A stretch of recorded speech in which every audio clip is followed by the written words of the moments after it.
Dear students, welcome back to my YouTube channel. इस video में हम 10th स्टैंडर्ड के ब्रिज कोर्स की इंग्लिश सब्जेक्ट की एक्टिविटी नंबर 26 यानी 26वें दिन की एक्टिविटी को समझेंगे और सॉल्व करेंगे।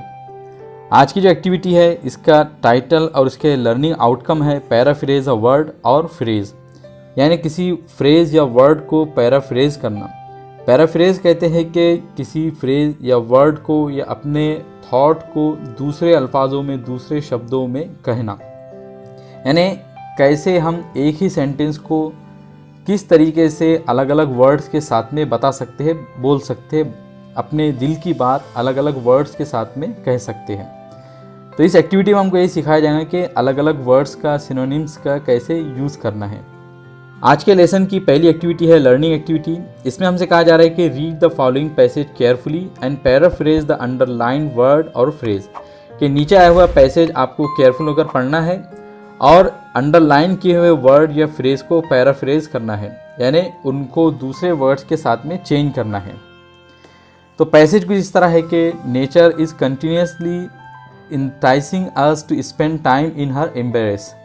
कि नेचर हमको लगातार इंटाइस करती है, हमको लुभाती है कि हम उसके एम्ब्रेस में अपना टाइम गुजारें। एम्ब्रेस कहते हैं कि गले लगकर, गोद में। तो नेचर हमको लगातार इस बात को लेकर उभारती है कि हम उसकी गोद में अपना टाइम गुजारें। और कैसे हमको नेचर लुभाती है? तो through the calling of birds, के परिंदों की चहचहाट के ज़रिए, परिंदों की पुकार के ज़रिए। The babbling of brooks and streams, झरनों और नदियों नालों के बैबलिंग के ज़रिए। बैबलिंग कहते हैं कि ज़ोरदार आवाज़, ऐसी आवाज़ जिसमें बहुत तेज़ी हो। द फ्रेग्रेंस ऑफ फ्लावर्स, फूलों की खुशबू के ज़रिए। And the whispers of trees, और झाड़ों की विस्पर्स के ज़रिए, गुनगुनाहट के ज़रिए। विस्पर कहते हैं कि कान में खामोशी से कुछ कहना। As the wind blows through their branches, जैसे जैसे हवाएं उनकी टहनियों से होकर गुजरती है, यानी जब हवा दरख्तों की टहनी से, ब्रांचेस से होकर गुजरती है तो सरसराहट की आवाज़ आती है और वो ऐसा लगता है कि जो ट्रीज़ है तो हमारी कानों में विस्पर्स कर रहे हैं, हमारे कानों में सरगोशी कर रहे हैं, खामोशी से कुछ कह रहे हैं। तो इन सब चीज़ों के ज़रिए नेचर, प्रकृति, कुदरत हमको लगातार लुभाती है कि हम उसके गोद में अपना वक्त गुजारें। It commands us not to go against it, otherwise it will curse you. और ये हमको हुक्म देती है कि हम उसके खिलाफ ना जाएं, वरना वो हमें शराब दे देंगी, हमें बद्दुआ दे देंगी, हमें कर्ज दे देंगी। तो ये जो पूरा सेंटेंस है इसमें इंटाइसिंग, बैबलिंग, एम्बेरेस, फ्रेग्रेंस, ये जितने भी वर्ड्स आए हैं तो इनको हमको पैराफ्रेज करना है और आगे हमको बताया भी गया है कि कैसे हम इसको पैराफ्रेज कर सकते हैं। लर्निंग एक्टिविटी में आए हुए पैसेज को हम इस तरह पैराफ्रेज करेंगे कि nature is continually tempting us to spend time in her lap. तो इस सेंटेंस में हमने टेम्पटिंग वर्ड को चेंज किया और लैप वर्ड को चेंज किया। Through the calling of birds, the chattering of brooks and streams, इस सेंटेंस में हमने चैटरिंग वर्ड को चेंज किया है। The sweet smell of flowers, तो यहाँ पर हमने फ्रेग्रेंस वर्ड को स्वीट स्मेल से चेंज किया है। And the whispers of tree as the wind blows through their branches, it commands us not to go against it, otherwise it will curse you. तो इस तरह हमने इस पैसेज में जितने भी अंडरलाइन वर्ड्स थे तो उनको चेंज करके एक दूसरा वर्ड लाया है और इस पूरे पैसेज को पैराफ्रेज किया है। इस लेसन की जो नेक्स्ट एक्टिविटी है वह सॉल्व एक्टिविटी डेमो। इसमें हमको बताया जा रहा है कि कैसे हम पैराफ्रेज कर सकते हैं। अभी अभी जो पैसेज आया था उसमें जितने भी अंडरलाइन वर्ड्स थे तो उनके क्या सिनोनिम्स हो सकते हैं, उनको हम कैसे पैराफ्रेज कर सकते हैं। तो पहला जो वर्ड था वो है इंटाइसिंग, इसके मीनिंग होती है टेम्पटिंग।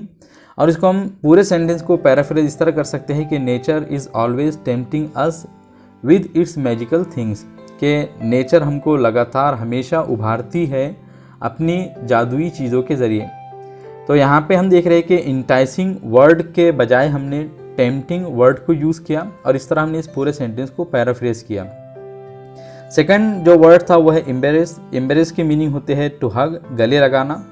और इसको हम पैराफ्रेज करते हुए एक दूसरे सेंटेंस में इस तरह यूज़ कर सकते हैं कि Bishnoi community people were hugging the trees to save the life of the trees from cutting. कि बिश्नोई कम्युनिटी के लोग दरख्तों को गले लगा रहे थे ताकि वो दरख्तों की जान बचा सके काटने से। तो यहाँ पे जो हगिंग वर्ड है तो वो एम्बेरेस की जगह पे यूज़ किया गया है। एम्ब्रेस कहते हैं कि किसी को गले लगाना, और सेम मीनिंग होते हैं हगिंग के, टू हग के। थर्ड है कि बैबलिंग। बैबलिंग की मीनिंग होते हैं चैटरिंग या बोस्टिंग। चैटरिंग कहते हैं कि बड़बड़ाना, लगातार बातें करना, आवाज़ देना, पुकारना।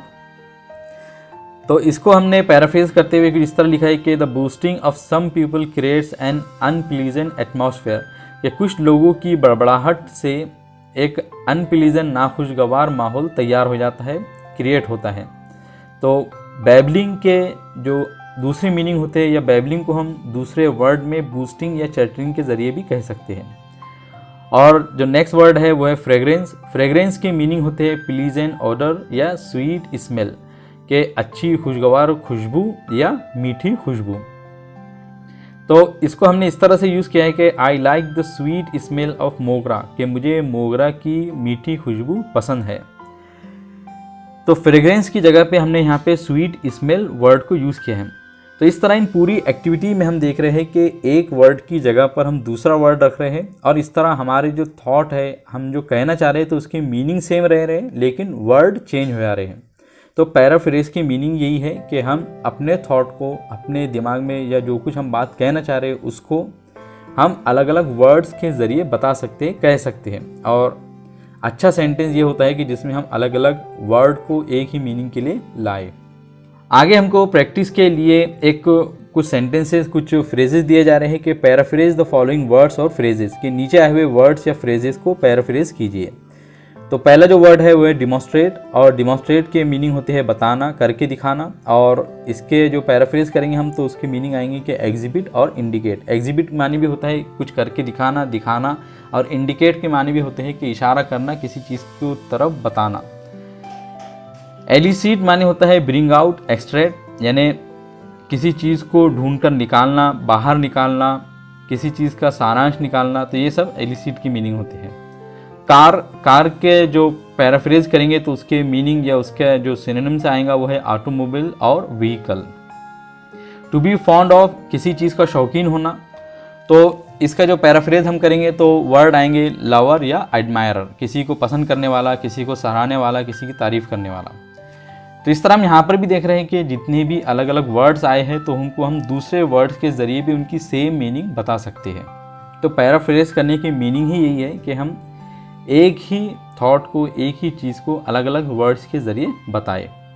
इस लेसन की जो अगली एक्टिविटी है वो है पैरेलल एक्टिविटी। इसमें हमसे कहा जा रहा है कि read the passage carefully and paraphrase the underline words और फ्रेजेस, के नीचे आए हुए पैसेज को केयरफुल होकर पढ़िए और अंडरलाइन किए हुए वर्ड या फ्रेजेस को पैराफ्रेज कीजिए।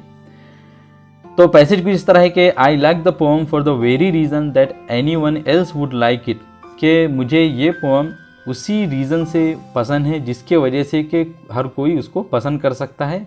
और वो रीज़न क्या है? फॉर इट्स ह्यूमर, उसके हास्य या मजाक की वजह से। I also like the poem because the poet balances the exaggeration with seemingly convincing logic. मुझे ये पोएम इसलिए भी पसंद है कि पोएट ने इसमें एग्जैजरेशन यानी बढ़ा चढ़ाकर बताने को सीमिंगली कन्विंसिंग लॉजिक, ऐसे लॉजिक के ज़रिए बैलेंस किया है जो कि कन्विंसिंग लगता है, जो कि ऐसा लगता है कि हो सकता है। यानी इस पोएम में पोएट ने बहुत सारी चीज़ों को बढ़ा चढ़ाकर बताया है, लेकिन इतने लॉजिक के साथ में बताया है कि हमको ऐसा लगता है कि वो अगरचे बढ़ा चढ़ाकर बता रहा है लेकिन उसका होना पॉसिबल है, वो कन्विंसिंग लगता है, उसका जो लॉजिक है, उसका जो तर्क है, तो ऐसा लगता है कि हो सकता है। अब इसमें दो वर्ड आए हैं, एग्जैजरेशन और कन्विंसिंग, तो इसको हमें पैराफ्रेज करना है। तो इस दोनों वर्ड को हमने पैराफ्रेज करते हुए इस पूरे सेंटेंस को इस तरह लिखा है कि I like the poem for the very reason that anyone else would like it for its humour. I also like the poem because the poet balances the over statement with seemingly persuading logic. तो exaggeration के meaning होते हैं, या उसको हम paraphrase कर सकते हैं एक दूसरे वर्ड ओवर स्टेटमेंट के ज़रिए, और कन्विंसिंग वर्ड को हम पैराफ्रेज कर सकते हैं दूसरा वर्ड परसुएडिंग के ज़रिए। तो कन्विंस और परसुएड दोनों ऑलमोस्ट एक ही मीनिंग में आते हैं। तो इस तरह हमने यहाँ पर देखा कि हम कैसे एक थॉट को बताने के लिए दो या दो से ज़्यादा अलग अलग वर्ड्स ला सकते हैं, और कैसे हम एक वर्ड को दूसरे वर्ड के साथ में पैराफ्रेज कर सकते हैं।